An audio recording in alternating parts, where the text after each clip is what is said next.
இன்றைக்கு வாழுகிற சூழ்நிலையில் பியூர் ஹலால் அரிதாகி போன காலம்தான். முடிந்த வரைக்கும் சாப்பிடுகிற உணவுகள் எல்லா ஹோட்டல்லையும் போய் சாப்பிடாதீங்க. ஹோட்டல் சாப்பாடே முதல்ல ஒரு அடியானுடைய பேணுதலை குறைக்கிறதுல முதல் அம்சம் ஹோட்டல் சாப்பாடு தான். அது பேணுதலே கிடையாது. அந்த காலத்தில் உலமாக்களுக்கு சொல்லக்கூடிய பாடத்தில் சொல்லுவாங்க, ஹோட்டலில் சாப்பிடக்கூடாது. ஒரு ஆலிம் சாஹ் ஹோட்டலில் சாப்பிட்டா அவர் ஏற்க தகுந்த ஆலிம் இல்லைன்னு சொல்லிடுவாங்க. ஹோட்டலில் சாப்பிடவே கூடாது. பயணத்தில் சாப்பிட்றோம் வேற விஷயம். ஹோட்டலில் சாப்பிட்றது பழக்கமாக்கக்கூடாது. அதிலும் குறிப்பாக நான்வெஜ் போய் என்ன செய்யக்கூடாது, எல்லா ஹோட்டல்லையும் சாப்பிட்றது, பேணுதல் இல்லாமல் சாப்பிட்றது, போய் KFC சாப்பிட்றது எல்லாம் அது ஹலால் ஹலால் 1000 சொல்லலாங்க. ஆனால் இது எல்லாமே பேணுதலற்றவை, அதில் பலதும் ஹராமானவை. இந்த ஹராமை சாப்பிட்டு கொண்டு நம்ம அல்லாட்ட துவா செய்து எப்படி அந்த துவாக்கள் கபூல் ஆகும்? அப்போ துவா நிராகரிக்கப்படுவதற்கான காரணங்களை உண்டு பேணுதலற்ற உணவுகள். எனவே உணவுகளில் தூய்மையானதை சாப்பிடுங்க, பேணுதலற்றதை தயவு செஞ்சு ஒதுக்கிடுங்க. 7வது ஒரு விஷயம்தான், அல்லாஹ் சில அடியானுடைய துவாவை திட்டமிட்டே அல்லாஹ் தள்ளி போடுறான். அடியான் அல்லாட்ட கேட்பானா, அப்போ ஜிப்ரீல் அலைஹிஸ்ஸலாமுக்கு அல்லாஹ் சொல்லுவானா, ஜிப்ரீல் அவருடைய கோரிக்கையை பரிசீலனையே செய்ய வேண்டான்னு சொல்லுவானா.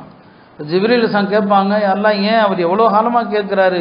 இல்லை அவருடைய குரலை நான் கேட்டுக்கிட்டே இருக்கணும்னு விரும்புகிறேன், அவருடைய குரலை நான் கேட்கணும்னு ஆசைப்பட்றேன். நான் கொடுத்துட்டா நிறுத்திடுவார், நான் அவர் குரலை கேட்கணும். அதனால் அவர் கேட்குற கோரிக்கைகளை அப்படியே தள்ளி போடுங்கன்னு அல்லாஹ் சொல்கிறான். இது அல்லாஹ் மீதான இல்லையா? அல்லாஹ் உங்களை நேசிக்கிறான், நாம் அல்லாஹ் நேசிக்கிறது ஒன்று இருக்குது. அல்லாஹ் சில அடியார்களை நேசிக்கிறான், அந்த அடியார்களது குரலை அல்லாஹ் கேட்கணும்னு நினைக்கிறான். அவர் என்கிட்ட கேட்டுக்கிட்டே இருக்கணும், விட்டுரு அதை நான் பார்த்துக்கிறேன், அவருடைய தேவை எப்போ கொடுக்கணுமோ நான் கொடுப்பேன், நீங்கள் அவருடைய தேவையை கண்டுகொள்ள வேண்டாம் என்று அல்லாஹ் என்ன செய்கிறான்? அல்லாஹ்வுடைய பிரியத்தினால கூட அல்லாஹ் அந்த துவாவை தள்ளி போட சொல்கிறான், கொஞ்சம் நிதானமாக இருங்கன்னு சொல்கிறான். அருமையானவர்களே, இப்படி துவாவுடைய ரகசியங்கள் ஏராளமாக இருக்கிறது. ஏன் அல்லாஹ் துவாவை தள்ளி போடுறாங்கிறதுக்கு இவ்வளவு காரணங்கள் இருக்கிறது.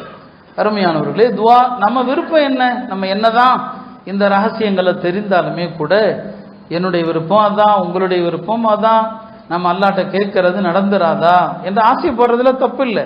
ஆனால் துவா கிடைக்காம போறதுக்கான காரணத்தை விளங்கி கொள்ளணும். ஏன் கிடைக்கல இதெல்லாம் விளங்குனா நம்ம கேட்டுக்கிட்டே இருப்போம். கேட்கறதுல தயவு செஞ்சு என்ன செய்யக்கூடாது, சங்கடப்படக்கூடாது.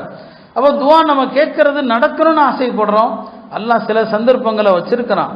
அல்லாட்ட எப்போதுனாலும் கேட்கலாம், காலையில் மாலையில் இரவுல எப்போனாலும் கேட்கலாம். சில நேரங்கள் விசேஷமான தருணங்கள், அந்த தருணங்களில் ரொம்ப கவனமாக அல்லாட்ட கேளுங்க.